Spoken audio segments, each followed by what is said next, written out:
Warns of riots to come. And in sport, West Indies women take the lead against Sri Lanka in their first ODI. I'm Dawn Paris, and this is the Caribbean in 10 for Thursday, October 12th. I'll be back with the details after the break.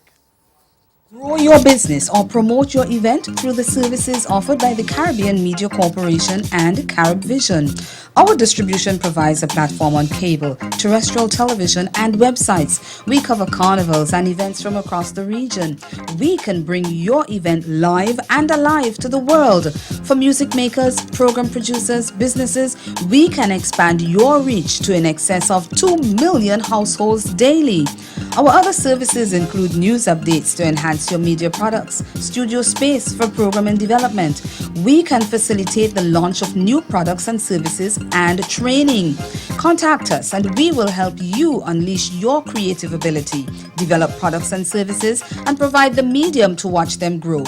Contact Loretta Skeet at cmccaribbean.com or call her 1-246-467-1044 or 1-246-253-3889. Call and book your carnival or event today.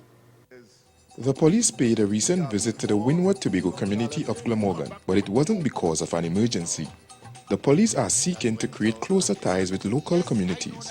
They hosted the latest installment of the Trinidad and Tobago Police Service community meeting. Residents had the opportunity to raise concerns about crime and policing in their area and offer solutions.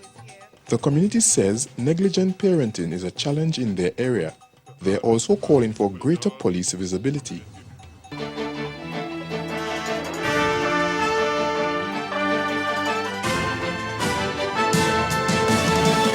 The Trinidad and Tobago government is being warned there will be riots in the Twin Island Republic over the latest budget that the trade union movement has described as anti-worker. The warning has come from the head of the joint trade union movement, Ansel Roger. CNC3's Otto Carrington reports. The joint trade union movement is warning government that there will be riots in this country. The movement's leader, Ansel Roger, was referring to statements made by Finance Minister Colm Imbert at an IMF function when he said citizens did not riot despite the reduction in the fuel subsidy. Today, Roger, along with other labor federations, delivered a letter to the office of the Prime Minister highlighting their concerns about the 2018 national budget. He did, in his most usual arrogant style, say to the IMF forum last year that, well, I raised fuel costs once, there was no riot. I raised it again, and there was no riot. I might raise it again in the next budget. And that has become a reality. What has not become a reality as yet is what is going to become a reality very soon, that the riot that he beckoned and he spoke about, it is time for this country to riot, to put this place in order. The have had several meetings since last Monday's budget, describing the fiscal package as anti-worker. He says he wants an urgent response from the Prime Minister. Dominica has received commitments from some international agencies to help it accomplish its mission of becoming the first green, climate-resilient nation in the world as it rebuilds following Hurricane Maria. Prime Minister Roosevelt Skerrit made the disclosure this morning at his daily press briefing, where he reported positive outcomes from recent meetings in Washington and Miami with the U.S. State Department, the IMF, the World Bank, and other agencies about his country's recovery from the destructive storm. Dominicans will have to wait until tomorrow when he addresses the nation to hear the details, but he said today that the dream of a climate-resilient nation has buy-in from outside the island. I met with a team in Washington, all of whom have agreed to assist us in developing this master plan, developing a master plan for the country, which of course we will share and engage all sectors of society in reviewing this plan, giving their input, giving their suggestions, proposing amendments to the plan, and we will, coming out of this national consultation with various stakeholders across the length and breadth of Dominica, then we will have a stamp of approval for this master plan and taking the country forward. Tomorrow I will also announce one benefactor who has agreed to provide 100 new homes to Dominica.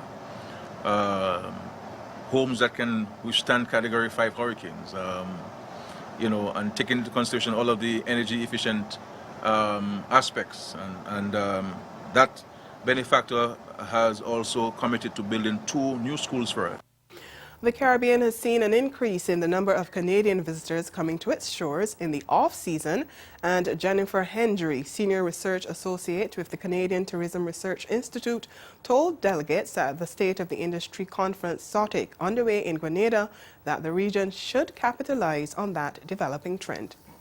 Over the past 6 seasons, winter season arrivals, so that's November to April, grew at an average rate of 1.8%. At the same time, summer season arrivals grew at an average rate of 5%. This shift does present an opportunity to further increase the region's market share during those off-season months. Over 2 million Canadians have visited the Caribbean for the first 6 months of this year, a 5.2% increase over the same period last year. However, not all countries of the region have benefited from this overall increase. A few countries are still experiencing ongoing declines in visitation, but most destinations have seen increased arrivals so far this year. However, it is price-driven, as 72% of those arrivals so far this year were to the Dominican Republic and Cuba. Already this year, visits to the Dominican have grown 8.2%, and Cuba's up about 3%. Going forward, the Caribbean is being encouraged to develop multi-generational travel packages to attract the Canadian traveler and promote the need for security and access to other non-beach activities for the older travelers. In St. George's, Grenada, Nicole Best, CMC News. And stay with us, your midday sport is next.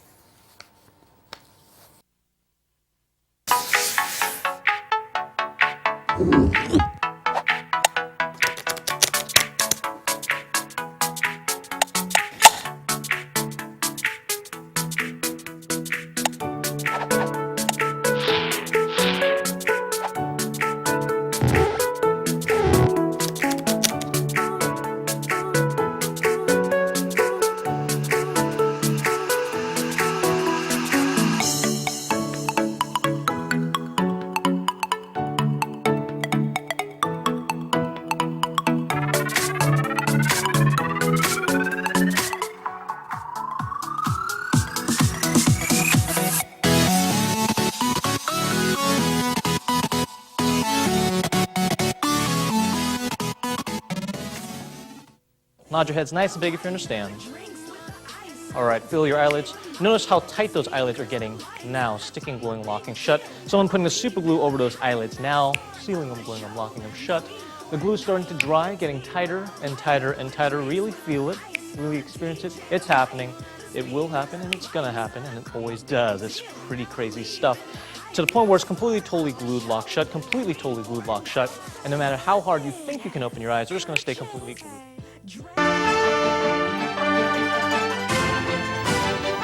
And in sports, West Indies women overpowered Sri Lanka women by 6 wickets to take a 1-0 lead in their 3-match one-day international series on Wednesday.